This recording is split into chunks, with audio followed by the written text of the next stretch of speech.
Hey guys, so today I want to compare the Galaxy S3 versus my iPhone 5 here with iOS 7. Yes, I've been doing a video like this comparing it against many of my Galaxy devices and also HTC devices, the Sony Xperia Z device as well. So I want to do one with the Galaxy S3 as well. This is my 4G Galaxy S3, which I right now use as my main smartphone. You can see that I have this kind of clean setup at the moment with I noticed that if you don't have any icons on your home screen, it makes you have this kind of nice feeling of clean experience. So if we start off here checking out the lock screen, you can see that I do have some quick access to some apps down at the bottom, and then you can see a nice quote here: you should do your work. Yeah, but you can launch on the lock screen. Of course, I'm not sure. I don't think, no, I can't have any widgets that I can have on the S4 on the lock screen, like the camera app, access to that. I'm pretty sure I can't have that in this version of Android. But there's a new version to the Galaxy S3, the Android 4.2.2, that I haven't installed at the moment. Which still kind of sucks, but it's my main phone, so that's why I haven't done so. But maybe I should.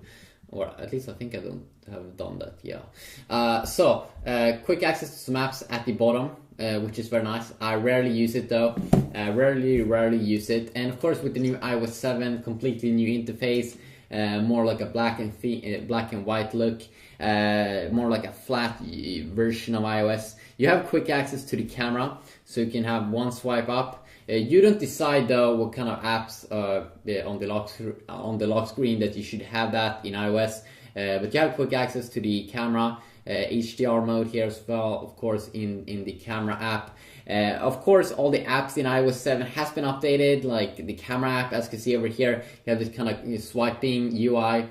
What did I just do?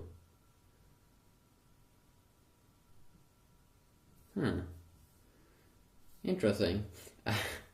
I have not seen this, that you can swipe inside of the camera app. Well, that's pretty cool. So the square mode here, I think this is mode for Instagram, and then of course we do have the normal panorama mode when you take a picture and go like this. Of course, this is also available in the Galaxy S3. Video mode also, of course, that's awesome. Maybe you should have that. Maybe that's obvious. You have this new control center in iOS 7, which if we launch up the screen here, if you swipe from the bottom page, we finally get some toggles here inside of my little device over here. And these are some very nice toggles.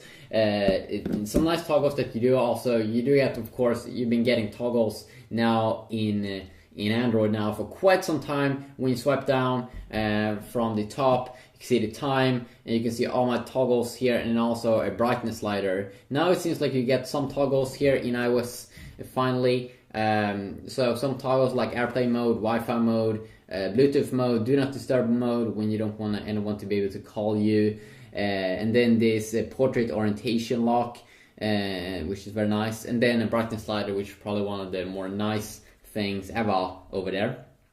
So pretty clean look. You also have this this player here, of course, when you play music, Spotify or the stock music app, and also may work with other apps. I have not tried it. I usually use Spotify, and then this one works pretty good. Of course, you will see this kind of, if you play music in Android, you will also see this little music player pop up here, so that could be good to know. You have also some access to some quick access or quick apps, like a flashlight here, which could be a little bit useful. The alarm app, which also have access to work clock, stopwatch, and timer. And timer in those is probably something that I would use a ton. Yeah, I would probably use it a ton. Swipe up here, also the calculator and the camera, quick access to those. So that is the that is this control center that they're calling it. If you go into the settings area here, you can see that if you don't want to have it enabled on the lock screen, let's say you want to have a little bit of privacy over there, you can remove it so it won't get access to. And do not disturb mode that you have quick access to in a toggle, you can go and tweak it in here a little bit in the settings.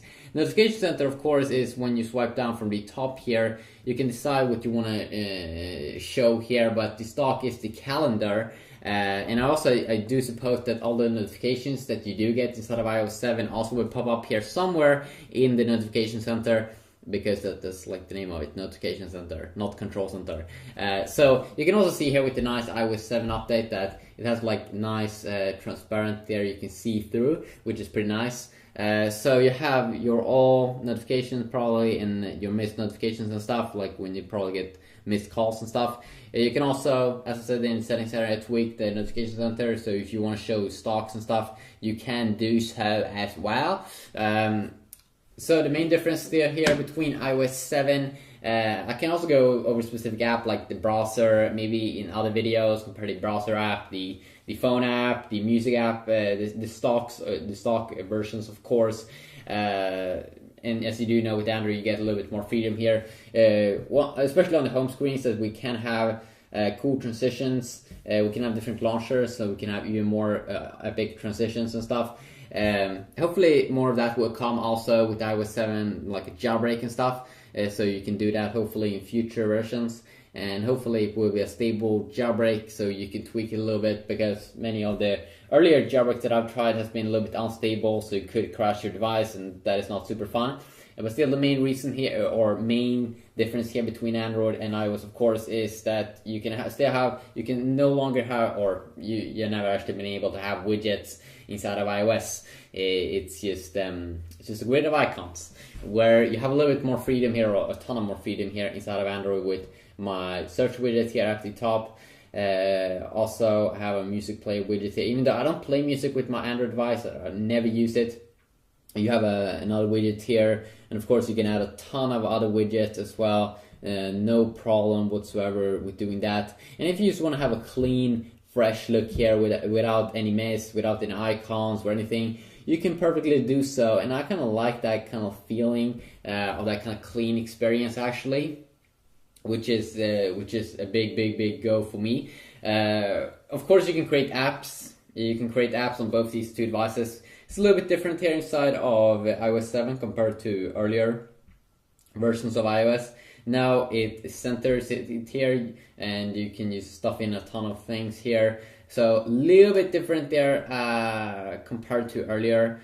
Of course, this is probably maybe a little bit better than what we can see here. If you do the same thing here on Android, it will create a little bit of a folder, just as in iOS 6 and earlier versions of Android.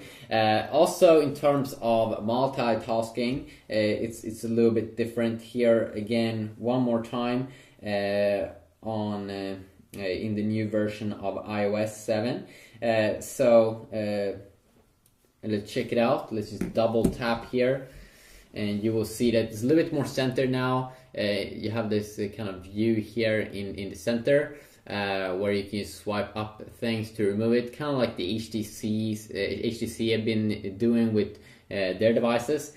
So kind of better there. There's no button though to quickly close everything, which I would enjoy. Of course, on my Samsung device here, you just hold in the home button, and you will see here the apps that I've opened up. And the nice thing here is that we have just one button there, and we can remove everything, close everything, which is extremely nice. You also have a quick access there to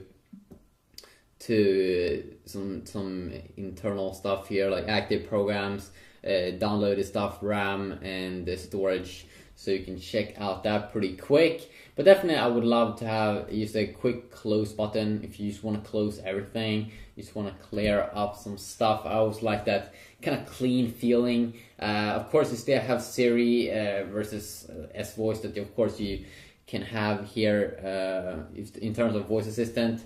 So let's try to set the alarm here.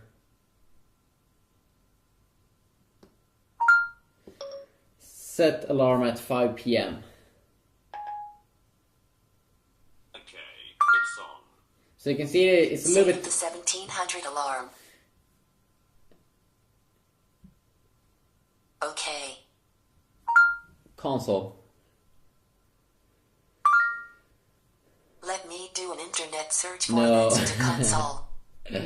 Okay, as you can see, it fell a little bit here on S voice. And you also did see Siri, the voice assistant inside of iOS, was a little bit quicker there at responding and looks a little bit better here. And what I do like also about Siri here is that I can quickly disable this alarm that used to activate, which I can't do over here. So Siri is actually, the voice assistant definitely probably is a little bit better here than S voice if you want to use voice assistant. But usually if I want to set the alarm on my main smartphone, which is the S3 at the moment, this 4G version, S3, I usually do use S voice because I think it's easier to just say it in one sentence than just put it in. Quick little look here, quick little comparison also now if you want to search. If you want to search for anything, of course, on your Android smartphone, if you want to search for anything on your Android smartphone, just hold in the home key and you can type in stuffs. If you want to search now on iOS, it's a little bit different compared to earlier, where earlier you just had to go to the far left and you had a cool search option.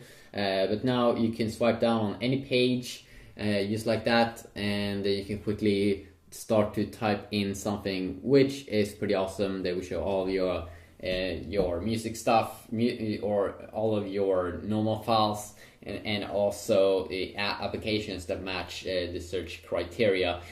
So quick little comparison. If you want me to compare any specific app with these two phones, please let me know about that, and I will see what I can do. Hopefully you did enjoy this video, and hopefully I'll see you all in the next video. Yeah, have a good day and peace.